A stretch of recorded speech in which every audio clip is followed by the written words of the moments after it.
a buzzword anymore. It was about 10 years ago, but over the course of the years, it has organically become part of the HR function.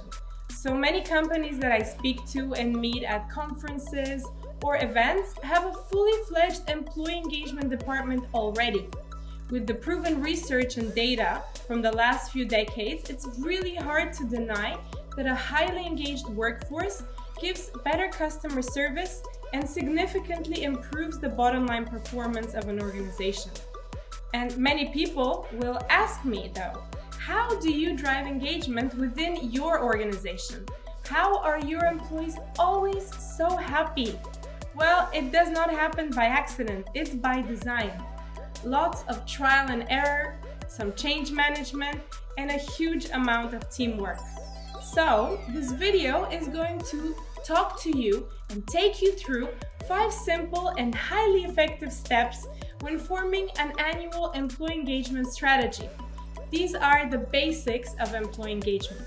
For those of you who are more advanced on the subject matter, please check out the rest of my channel and enjoy all the other tried and tested recommendations and guidelines for a highly engaged workforce.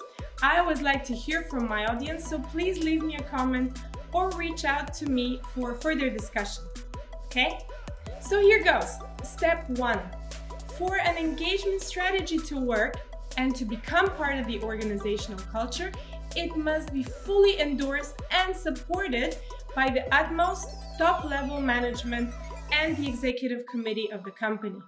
I've had debates with many people about the fact that employee engagement, the score of the employee engagement in an organization should in fact be part of a company's annual key performance indicators and should even be on the goals of senior leaders. You know, what gets measured gets managed. This must be done in an authentic way though. But this is a whole different discussion which I will not enter into at this time. So, once your CEO is on board with the necessity of the employee engagement team and the fact that it is indispensable for a thriving organization, it's really up to you to set the scene. I divide employee engagement into a few different buckets. So I'm going to share those buckets with you in the following steps. Step 2. The biggest bucket is internal communications. This is the biggest influencer of company culture. Informed employees are engaged employees. And so a significantly large part of the engagement strategy is a well thought out yearly calendar that will answer the 5 W's and the 1 H, which is what all journalists use. So what is that? That is who, what, when, where, why, and how many. Who? Who are the groups of people that must receive this communication? Some messages are meant for the entire company, but others are only for select groups. Don't be a spammer. What?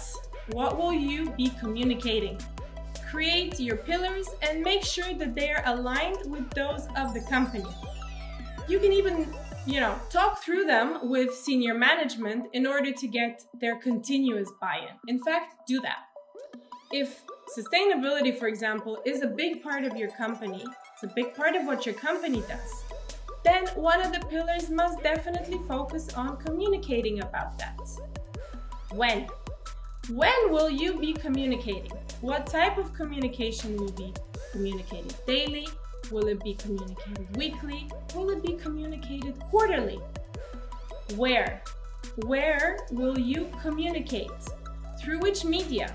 Will you use notice boards or posters or banners, emails, SMS, social media, town hall meetings, departmental briefings, the company intranet? There's so much. Why? What is the purpose of your communication?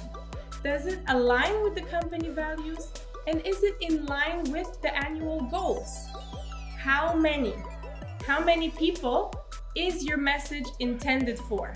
How often will you communicate? And what is your frequency? My top tip at this point would be to have a very high overview calendar and then to break down the calendar into quarters and work on adding the details on a quarterly basis. Of course, communication, as you know, should never be one way. So Once you're done establishing your push communication strategy, then put together a pull communication strategy. This really means how will you receive feedback on any of the information that you've communicated. Again, I'm going to apply here the 5 W's and the 1 H. Who? Who do you wish to hear back from? What? What type of feedback do you want? Will it be qualitative, which really means speaking to people, or will it be quantitative, which is predominantly survey-based with numbers and statistics? That's not necessarily an open-ended question though. When? When will you receive this information? Will it be daily, monthly, quarterly? How about annually? Where?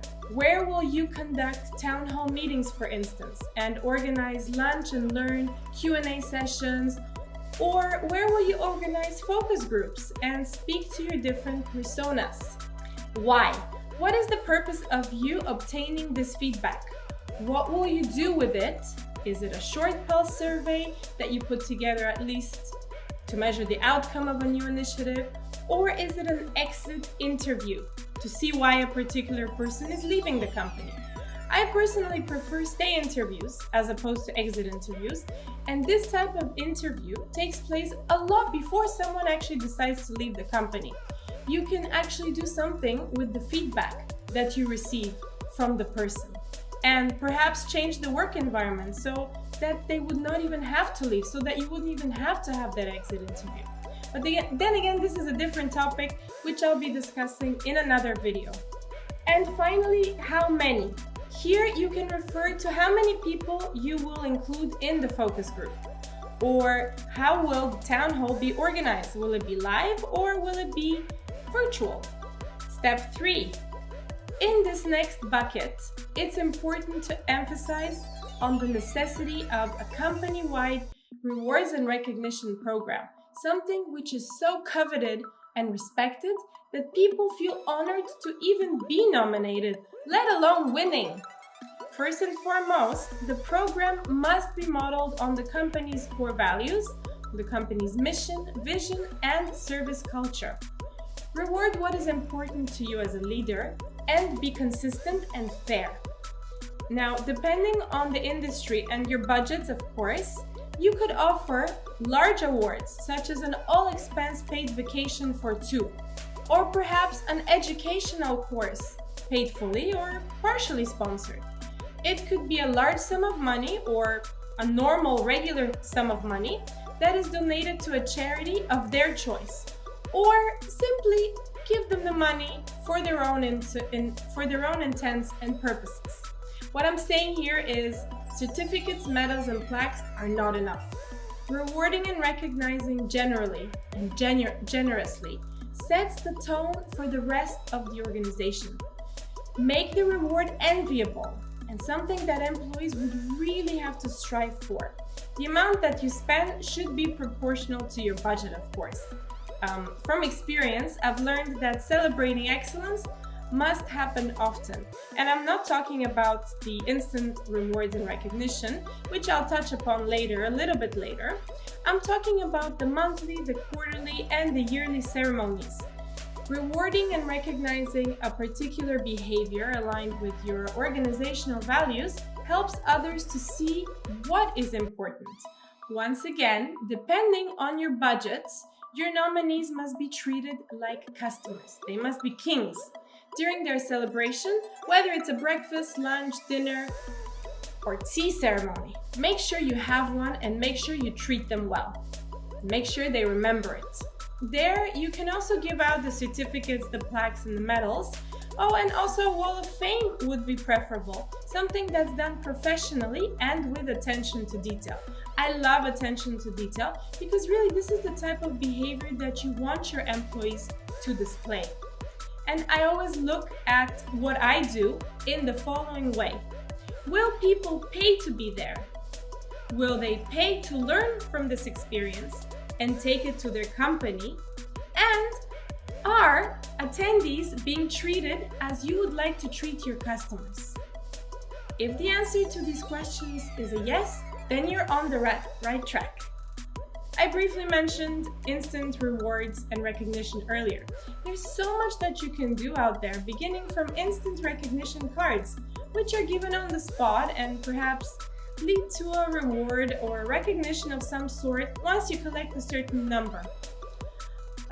Also the basics for any recognition, recognizing those moments that matter to people, such as birthdays, wedding days, joining date anniversaries, births of children, graduations from university, welcome back to work from paternity or maternity.